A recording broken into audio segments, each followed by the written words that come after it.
Hey guys, hi, welcome back once again. My name is Vaishali, and today I'd like to talk about the quality of hyperfocus, something that's also called as the flow state. So it's a mental state in which a person is completely focused on a single task or an activity, that their ego identity, essentially all the ideas, the stories, the narratives that one has about themselves, dissipates or drops down. The hyperfocus or the flow state is also the state where time speeds up or slows down, almost to a point of being non-existent. It's a state which holds no space for distractions.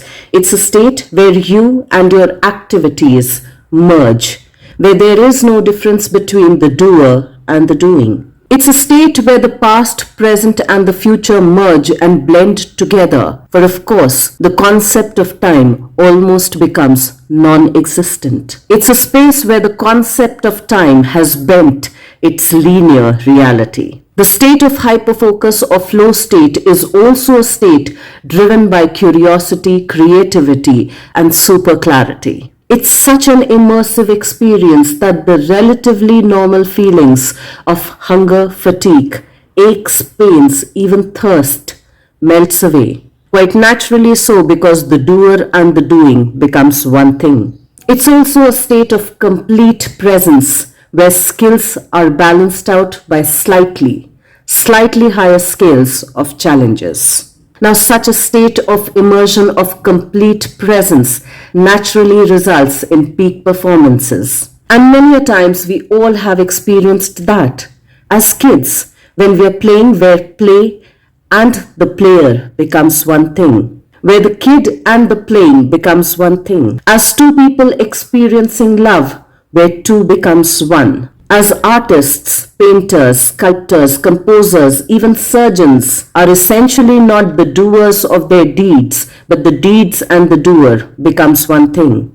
As sportsmen and high-performance athletes, where bigger risks at that point in time can seem relatively small. And researchers who've been studying the flow state believe that this happens essentially because our prefrontal cortex of the brain slows down, essentially entailing that our critical thinking slows down, which of course does reduce anxiety, takes away even the feeling of gloom and doom. Some have even called the state of hyperfocus or flow state as being in the zone. Now, since all of these things are merging and blending and happening simultaneously, it quite naturally releases our pleasure-seeking hormones or chemicals like dopamine, oxytocin, serotonin, and endorphins, essentially the chemicals that result in the feeling of happiness. And yet, Stephen Kotler, the American author, journalist, the founder and executive director of the Flow Research Collective, has also gone on to state that flow is not meant for everyone. For the hormones or the chemicals that are released in our nervous system, which essentially creates the experience of pleasure, can also get very addictive. In fact, he has also gone on to state that it's a very, very addictive zone. For it creates a state of high, which is also created when a person gets addicted to anything, be it consumable, inhalable, or injectable substance, or screens, phones or TVs that we get addicted to, or even work, which is called as workaholism. For any kind of a holism gives us an extreme high. And yet, when that high starts to fade out, there is, of course, a downward spiral. It's also been observed that the flow state, like any kind of addiction, can only be sustained for a few minutes or just for a few hours, as it requires extreme concentration, as it requires hyperfocus. And the effect and the release of those chemicals, when they start to drop down, they drop down even faster. Just like the dropping down of our ego identity, which happens in the flow state, the ego identity starts to come up again. So as much as it has its benefit,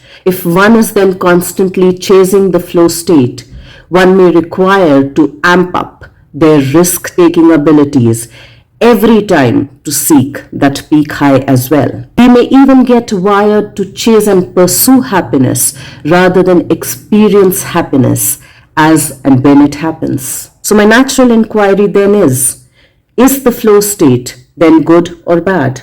And in my understanding, it's neither. Just like the two sides of the coin, the two aspects of breath, inhale and exhale, it's neither good nor bad. It's just whole. It's what makes it complete. And just like too much of a good thing can become a bad thing as well, likewise, even half knowledge at times relatively is more dangerous than no knowledge. Unfortunately or unfortunately, many a times we are only conditioned to see one side of the coin, an extreme concentrated focus on one side. So now let's create a real life situation. Imagine if somebody is so zoned in, so in the state of flow. Let's assume listening or seeing something very interesting and informative on their phones while on a busy street. Is there not a possibility of them being zoned out of the world itself? The possibility of them being zoned out of the world itself might be quite high. So how about then seeing things in completeness? Because only when we really become aware of the dark can we appreciate the light. Only when we become aware of the dark, of the shadow aspects, can we bring it to light. Only when we begin to look at two sides of the coin can we try to look for the rich contents that even lay hidden in the dark, like the rich black soil that is so extremely rich and fertile, but may have gotten overlooked because we are so focused on chasing the high, on shining the bright light. Which reminds me of yet another saying, not everything that glitters is gold. How about then trying to look at things as they are? Of course, only after we have categorized them as good and bad, light and dark, true and untrue. How about then looking at both the sides of the coin without missing out the details on both the sides of the coin? How about then looking at the bigger picture to help discern for ourselves what works for us at each passing yet interconnected phases of our lives? How about reflecting on that and doing that work for ourselves? Let's think on that, let's reflect on that, and I will see you once again the next week.